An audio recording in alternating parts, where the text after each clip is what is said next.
Dagdag na 450 million pesos ilalaan para sa construction ng Davao International Airport ayon sa CAAP. Umaabante sa balita si Abante reporter Ryan Reloban. Abante Radyo Live Report.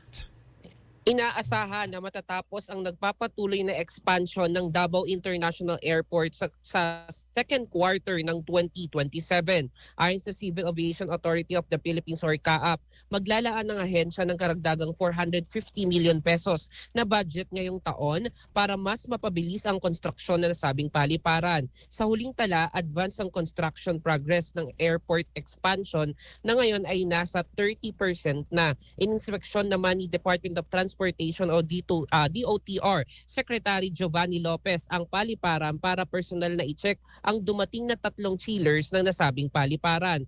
Una na ring inutos ni Secretary Lopez na palitan ang luma at dagdagan ng mga bagong malalaking chillers para masigurong malamig at komportable ang mga babiyahing pasahero. Anya, naging mabilis ang aksyon ng CAAP at ang pamunuan ng airport.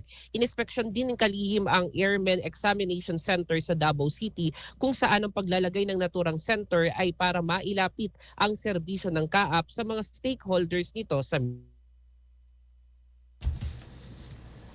Mindanao.